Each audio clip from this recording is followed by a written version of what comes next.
जो पुलिस ने किया वो बहुत ही शातिर तरीके से जो दलित आंदोलन के कार्यकर्ता हैं और उसके समर्थक हैं उनको माओवादियों के साथ जोड़ दिया कि ये दरअसल सब माओवादी हैं, ये माओवादी षड्यंत्र का हिस्सा हैं, ये माओवादियों के लिए फंड भी इकट्ठा करते हैं, ये माओवादियों की हर तरह से मदद भी करते हैं और इनका लक्ष्य है भारत के की सरकार को पलटना।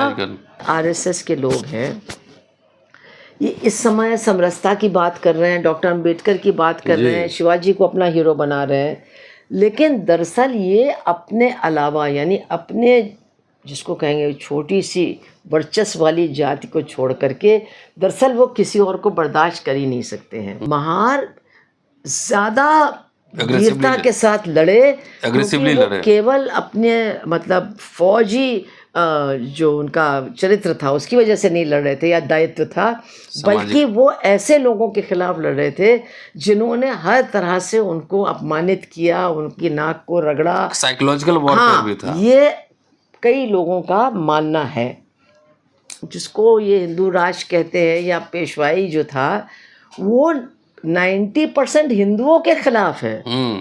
सिर्फ यही नहीं कि जो पिछड़ी जात के लोग हैं या जो दलित हैं उनके खिलाफ है या महिलाओं के खिलाफ है, अपने ही लोगों के खिलाफ, सबके खिलाफ है। आरएसएस का लक्ष्य है पेशवा शासन, पेशवा शासन, क्योंकि वो था हिंदू राष्ट्र।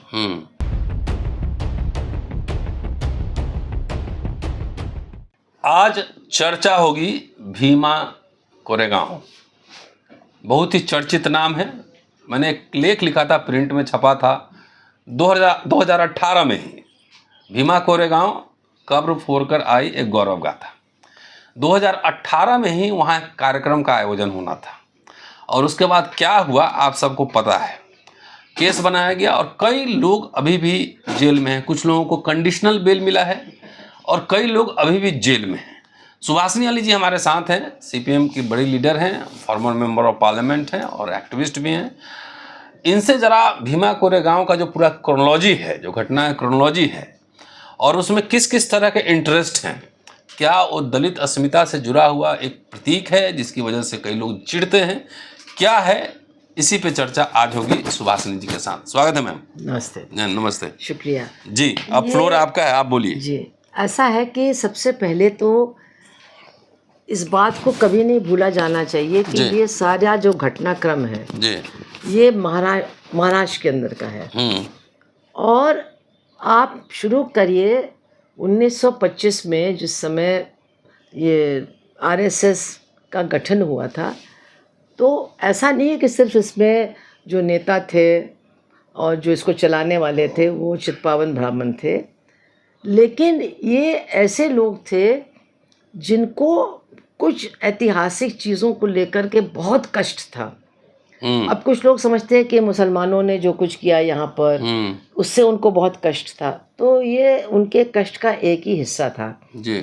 इसके अलावा उनको बहुत बड़ा कष्ट था कि जो पुणे की पेशवाई थी वो समाप्त कर दी गई। अब इसमें क्या क्या कष्ट थे उनको। पहली बात तो ये पेशवाई आई कहाँ से। एक तरफ तो जो हिंदुत्ववादी ताकतें हैं वो शिवाजी को अपने एक नायक के रूप में प्रस्तुत करने की कोशिश करते हैं, लेकिन हमें कभी नहीं भूलना चाहिए कि शिवाजी भी एक मराठा या कुणबी जाति के व्यक्ति थे और उन्होंने पिछड़ी जाति के थे। ब्राह्मणों ने राज तिलक करने से मना कर दिया था। पिछड़ी जात के थे और वो सांप्रदायिक नहीं थे। उनको मुगलों से लड़ना था, वो लड़े, लेकिन उनकी फौज में उनके सेनापति वगैरह सब मुसलमान थे, वो सब मामला नहीं था। और उन्होंने हमेशा जो पिछड़े हैं और जो किसान हैं उनकी बात को करने की कोशिश की। बहरहाल जब उनका राज अभिषेक हुआ तो उनको एक बनारस से पंडित जी बुलाने पड़ गए, जिनको उन्हें काफ़ी पैसा वैसा भी देना पड़ा कि वो उनका एक शजरा बनाए। वो भी पाँव से किया। हाँ, पाँव से राज तिलक किया और किसी तरह से उनका राज तिलक हो गया। लेकिन जो बात मैं कहना चाहती हूँ जो बहुत महत्वपूर्ण है, जो बहुत लोग समझते नहीं हैं कि जो ब्राह्मणवादी हैं जी। उन्होंने शिवाजी को भी कभी नहीं अपनाया और कभी नहीं सराहा। अंदर से खाली अंदर सिंबॉलिकली से सिंबॉलिक यूज किया कि वो अफजल खान को मार डाला, औरंगजेब से लड़े। हिंदू राष्ट्र के प्रतीक हाँ, हैं। हाँ। क्यों? क्योंकि अगर आप देखें उनके बेटे की हत्या हुई और वो आप जानते हैं कि वो भी एक विवादित मामला है। एक महार ने ही उसको, उसके अंग को इकट्ठा करके उसको दफनाया अपने घर के सामने। खैर ये बात की बाद में बता। लेकिन जो उसके उनके पोते थे उनको पेशवा, जो उनके मंत्री थे पेशवा, जो ब्राह्मण थे, उन्होंने उनको एक तरह से उठा करके कोल्हापुर में बिठा दिया और पुणे की जो राजधानी थी उस पर कब्जा करके पेशवाई को स्थापित किया। और ये पेशवाई दरअसल आरएसएस का लक्ष्य है, पेशवा शासन। पेशवा शासन, क्योंकि वो था हिंदू राष्ट्र।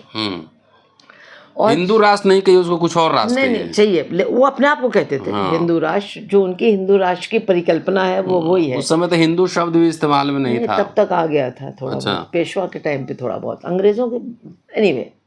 तो वहाँ पर क्या था अभी भी, और इस पर हम चाहते हैं जो मराठी जानने वाले लोग हैं कि उनका पूरा दफ्तर आज भी मौजूद है।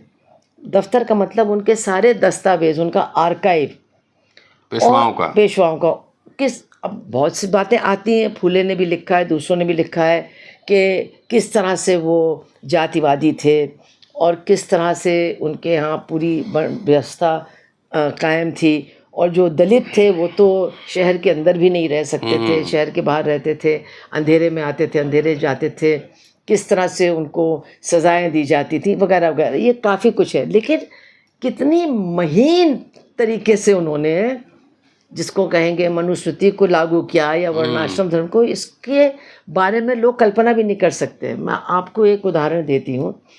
उस समय जो है वो ब्राह्मणों में जो छोटी बच्ची की शादी बुढ़े आदमी से भी कर दी जाती थी, और जब वो बुढ़ा अगर मर गया तो उसकी फिर दूसरी शादी नहीं हो सकती थी।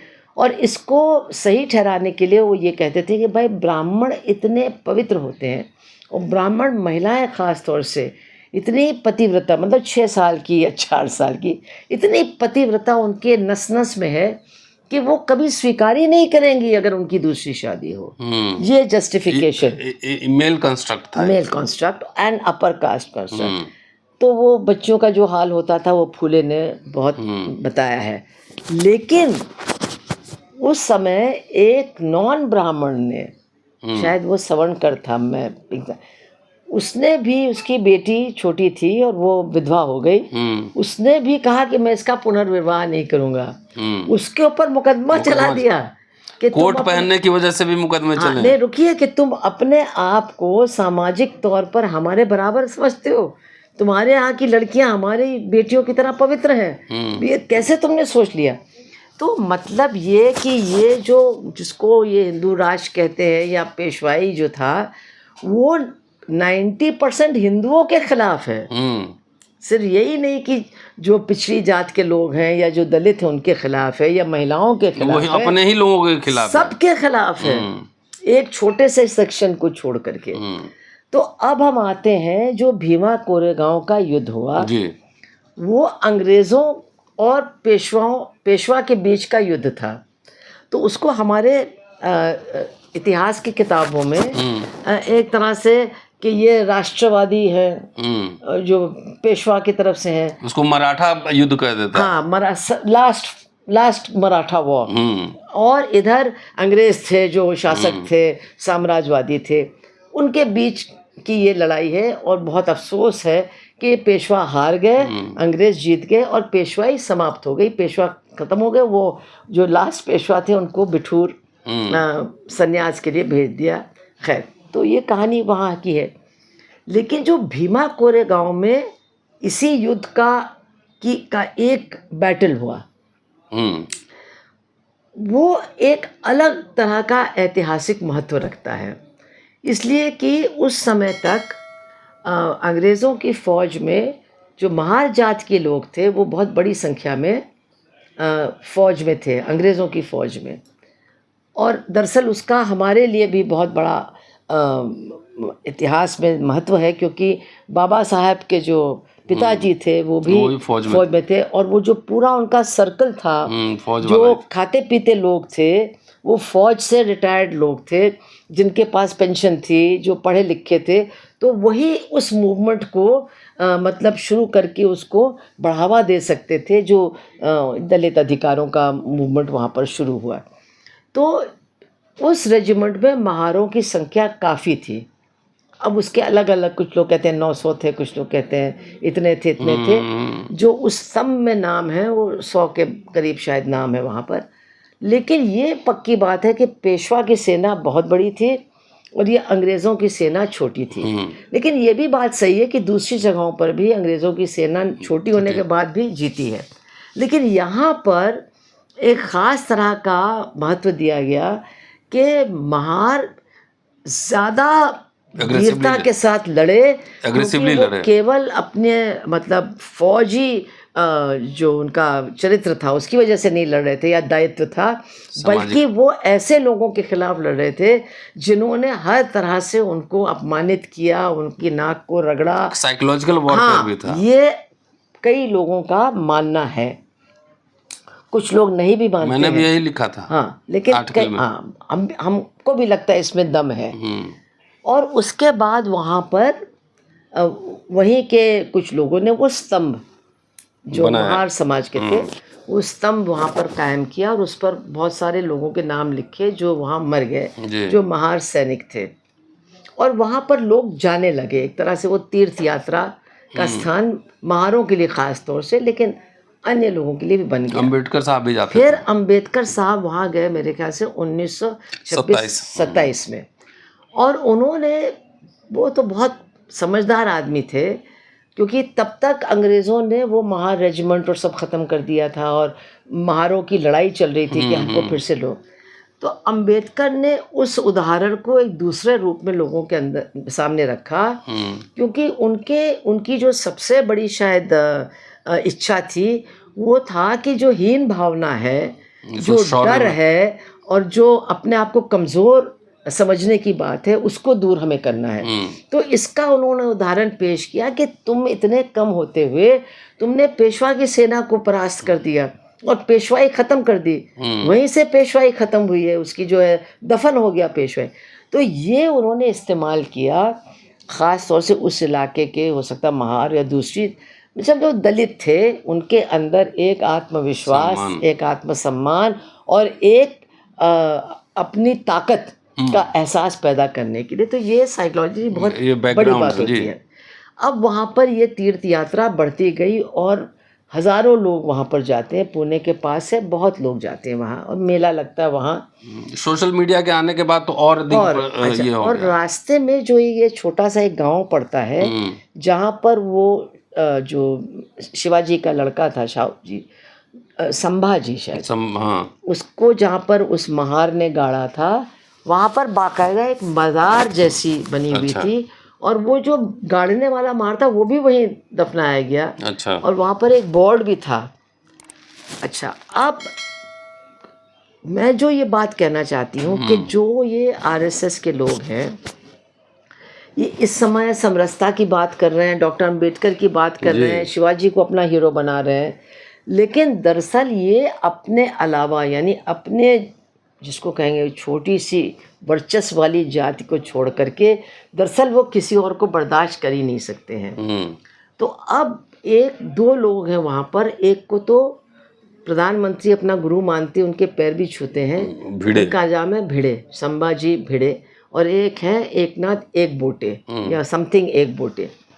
ये दो लोग हैं जो लगातार उस इलाके में नफ़रत फैलाने का काम करते हैं, लेकिन वो मोस्टली एंटी मुस्लिम नफ़रत फैलाते हैं, लेकिन अंदर अंदर उनका एंटी दलित।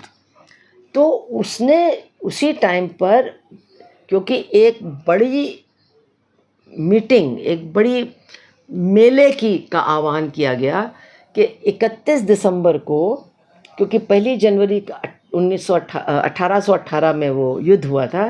तो ये हुआ कि 1917 की 31 दिसंबर को पुणे 2018 में, हाँ, और नेक्स्ट डे 18 शुरू होगा, पहली तारीख को फिर यहाँ से लोग जाएंगे वहाँ भीमा कोरेगांव। उसके पहले हम लोग इस पूरे इवेंट को, इस घटना को, इस शौर्य को, नहीं मैं नहीं गई थी। अच्छा। यहाँ पर शनिवार वाड़ा है, वहाँ पर एक गढ़ है, तो वहाँ पर इसका होगा और उसको नाम दिया गया यलगार सभा, मतलब हल्ला मचाओ, हल्ला बोल। और उसके 3 आयोजक थे प्रमुख रूप से, जो मुझे मालूम है, justice Sawant, former justice Sawant, former justice Kolse Patil और प्रकाश अंबेडकर। ये कहते हैं नाम तो यलगार सभा का प्रकाश अंबेडकर नहीं दिया। अच्छा, यलगार परिषद। तो वहाँ पर बहुत सारे कलाकार और कुछ भाषण, और ये मतलब ये था कि दलित प्राइड को मतलब वो करने का ये लोग थे। और कई लोग जो बाद में इसमें फंसाए वो नहीं थे वहाँ, उनका कोई मतलब भी नहीं था इस आयोजन से।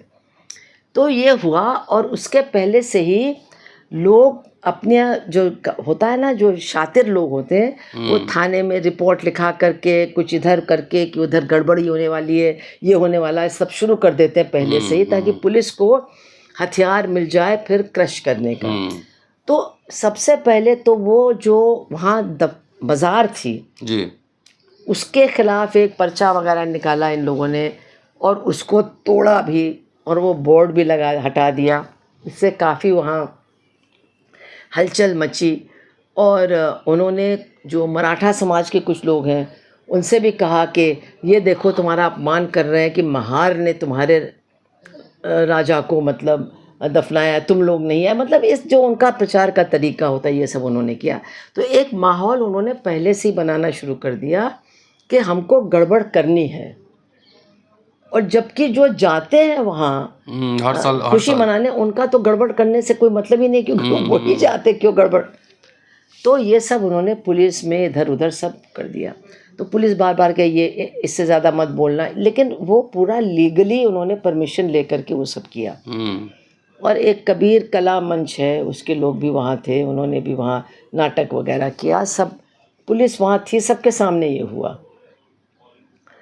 उसके बाद जब वहाँ लोग, और वही लोग नहीं थे, और तमाम लोग थे जो निकले भीमा कोरेगांव के लिए दूसरे दिन, उनके ऊपर हमला किया गया रास्ते में, कि गाड़ियाँ तोड़ी गई, उनके हाथ पैर तोड़े गए। एक महिला जा रही थी, उसके साथ बदतमीज़ी हुई, उसको भी वो किया गया। और मतलब हमला उन लोगों पर हुआ जो जा रहे थे वहाँ। जी। और कुछ FIRs भी लिखी गई, उनके भी सारे डिटेल्स हैं, लेकिन कार्रवाई जो हुई वो बहुत ही अजीब तरीके की हुई। कार्रवाई किसके ऊपर हुई? जो लोग गए उस यात्रा में, उनके ऊपर भी कई लोग नहीं हुई। जिन लोगों ने आयोजन किया था यलगार परिषद का, क्योंकि ये दोनों जो पूर्व जजेस थे, उन्होंने कहा भाई हमने किया है ना, आप हमको बुला के पूछिए क्या हुआ क्या नहीं हुआ, हमने इसको बुलाया है, हमने आहूत किया है, आप दूसरों के ऊपर इल्ज़ाम लगा रहे हैं। और प्रकाश अंबेडकर के ऊपर भी कोई केस नहीं चला।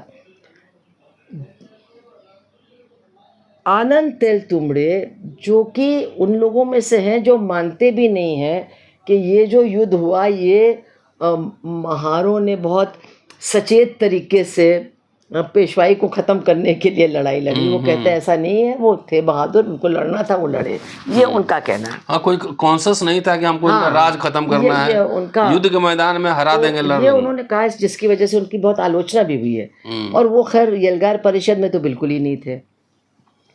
और भी लोग, सुधा भारद्वाज भी वहाँ नहीं थे, ये जो गौतम नवलखा है वो भी वहाँ नहीं थे। लेकिन जो पुलिस ने किया वो बहुत ही शातिर तरीके से, जो दलित आंदोलन के कार्यकर्ता हैं और उसके समर्थक हैं, उनको माओवादियों के साथ जोड़ दिया कि ये दरअसल सब माओवादी हैं, ये माओवादी षड्यंत्र का हिस्सा हैं, ये माओवादियों के लिए फंड भी इकट्ठा करते हैं, ये माओवादियों की हर तरह से मदद भी करते हैं, और इनका लक्ष्य है भारत के की सरकार को पलटना और इसको डिस्टेबलाइज करना। तो एक पूरा राष्ट्रद्रोही षड्यंत्र का हिस्सा इन लोगों को बना करके पुलिस ने बहुत, मतलब जिसको हम लोग सोच भी नहीं सकते, मैंने वो पूरे FIRs भी देखे, डॉक्यूमेंट्स भी देखे हैं, बहुत परिश्रम करके इन लोगों को उसमें उस षड्यंत्र का हिस्सा बनाने में काम किया, जो कि मतलब उसमें आपके प्रोफेसर हानि बाबू भी चले गए, आप ही के इसके हैं अभी भी अभी शायद छूटे नहीं है नहीं, और वो आपके साईं बाबा भी फिर उसमें और लपेटे गए, उनके ऊपर पहले से भी केसेस थे जी। फिर उसके बाद उनके लैपटॉप्स को हैक किया गया और वो जो एक वो हार्ड वहाँ से एक टेक्नोलॉजी पेगासस है, इज़राइल से इन लोगों ने ली, जो केवल सरकार ही इस्तेमाल कर सकती है, वो उसके ज़रिए से भी हैकिंग हुई। तमाम सारे दस्तावेज़ इनके डाले गए इनके कंप्यूटर्स में। ये सब कुछ मतलब एक इतना बड़ा केस तैयार किया गया जैसे कि शायद ही दुनिया में कहीं हुआ होगा, जहां वास्तव में कुछ लोग षड्यंत्र रच रहे होंगे मतलब सरकार को पलटने की। तो इससे जो 2-3 बातें निकल करके आती हैं, एक तो पूरा प्रशासन किस तरह से काम करता है, लेकिन जो अपने आप को कहते हैं कि हम लोग माओवादियों के खिलाफ हैं, या कहते हैं हम लोग शिवाजी के समर्थक हैं, या कहते हैं कि हम समरसता मानते हैं, समरसता को बढ़ा रहे हैं, इन सब के अंदर कितनी घृणा है दलितों को लेकर। केवल दलितों के ऊपर नहीं, दलितों के ऊपर तो है ही, दलितों को तो वो बिल्कुल ही बिना इतिहास का, बिना मतलब उनको किसी तरह से गौरवान्वित नहीं किया जाए इसके लिए, लेकिन वो कितनी नफरत रखते हैं एक तरह से शिवाजी के खिलाफ भी, अगर आप देखें जी, एक तरह से बाकी तमाम हिंदू समाज के लोगों के खिलाफ में कितनी नफरत ये रखते हैं।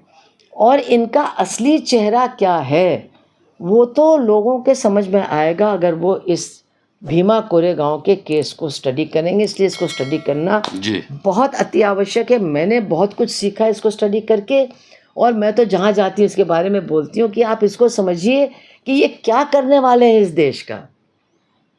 फैब्रिकेटेड मामले, इस हद तक फैब्रिकेटेड, वो लोग अभी तक जेल में हैं, उनको टॉर्चर किया गया है, तमाम झूठे आरोप में पूरे मशीनरी को इस्तेमाल करके उनको फंसाया गया है, और उनके अंदर दलितों के प्रति कितना मतलब कितना गहरा जिसको हेट्रेड कहते हैं हिंदी में, विमनस्ता है जी, ये समझ। चलिए, तो ये सुभाषिनी जी भीमा कोरेगांव पे अतीत, वर्तमान और भविष्य, भीमा कोरेगांव का अतीत क्या है, वर्तमान क्या हुआ और भविष्य में क्या होना है, ये देश के लोग ही तय करेंगे। शुक्रिया। देखते रहिए अम्बेडकरनामा। सुभाषिनी जी से लगातार हमारी बातचीत जारी रहेगी विभिन्न मुद्दों पर। देखते रहिए अम्बेडकरनामा। Thank you.